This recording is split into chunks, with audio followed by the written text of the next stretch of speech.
Yo, you guys, this is Blacklist of the Abyss, and you're watching my review for Bleach chapters 621 and 622. Okay? Last week I was kind of held up with reviews, so I figured, you know what, I'll just put them both out at the same time. Alright, both last week's and this week's. So, here you go. Review for both chapters 621 and 622. Alright, now, these chapters start with Ukitake collapsing because of the fact that Yuhavak is now absorbing the right arm of the Spirit King, or right hand, I guess. And the way this was explained, so I guess you could say that because the Spirit King has so much power, Yuhavak can't contain it all. So a materialization of this power is now spreading to Soul Society and targeting people who are viewed as enemies to the king, who is in this case Yuhavak. Alright? The king is Yuhavak, the enemies of the Soul Reapers. Okay, so yeah, alright. And these things just kind of come down and target all Soul Reapers, you know, and people like Soifo, Byakuya, Ikaku, like there are all these people trying to fight back against them and deal with them. But they all end up being saved by none other than Aizen. Alright, and clearly all of them are surprised to see this dude. Alright, they are even more surprised to figure out that Shunsui of all people is the one who let him out. Okay, they are not pleased about this at all. They feel betrayed, insulted. They just did not like this at all. Okay, because you have to think about it. The reason why Shunsui is even doing this in the first place and letting him out is because he doesn't think that they can handle this situation on their own.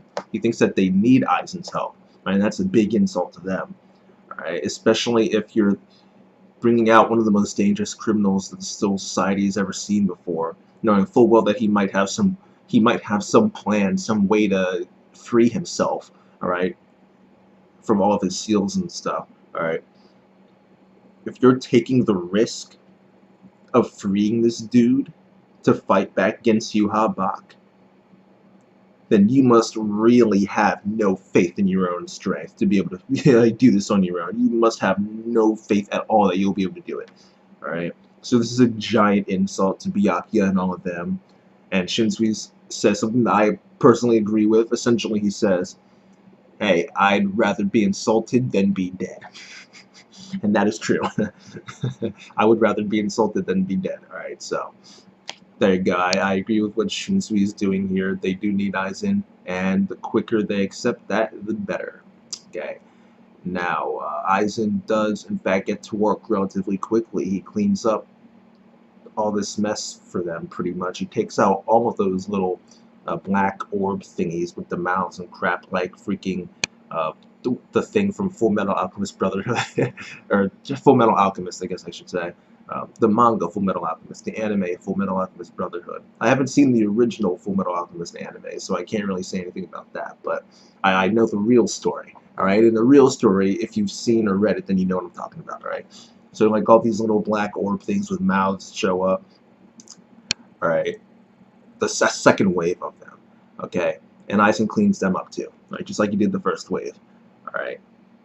And he does this with, was Keto number 90, I think, Kurohitsugi, right? And he didn't really have to use that in order to take them out, but he wanted to see if he could break out from that chair with it, but he couldn't. So he's like, oh, you know, this chair is actually pretty strong. Congratulations, you've got a good chair here, all right? But so he's just doing all this stuff to piss people off, and he just doesn't give a crap because he knows that Shunsui isn't going to send him back, all right? But speaking of being sent places,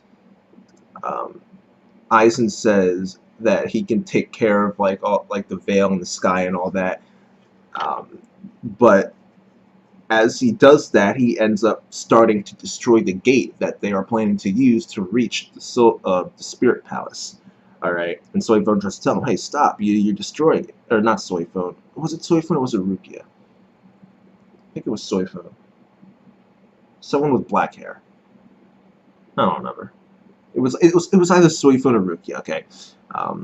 But they tell Aizen, stop, you're destroying the gate. How are we supposed to get there if you destroy it? And he tells them not to worry, because if they need to get to the palace, he can just shoot it down and bring it to them. Alright, so I don't think that is what they want to happen. But Aizen doesn't give a crap, so he's probably going to try anyway, and they're going to have to get in his way and force him to stop. Alright. But Aizen just makes everything better. He really does. Aizen makes everything better. Okay, so I am willing to sit back and enjoy these upcoming chapters because Aizen. That's why. Because Aizen. Alright. Now as for chapter 621, I'll give that a 7 out of 10 because of Aizen. And for chapter 622, I'll give that an 8 out of 10. Again, because of Aizen. And a little bit because of Shunsui as well, because he's just like the only one thinking straight right now. Alright.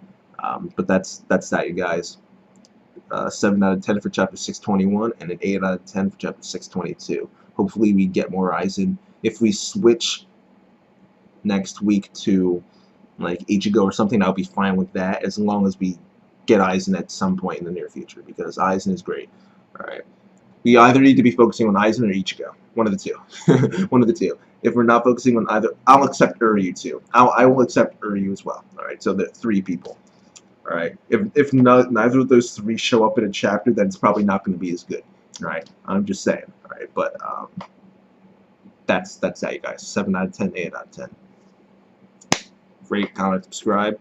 Follow me on Twitter at BlacklistOTA. And I'll see you guys next time.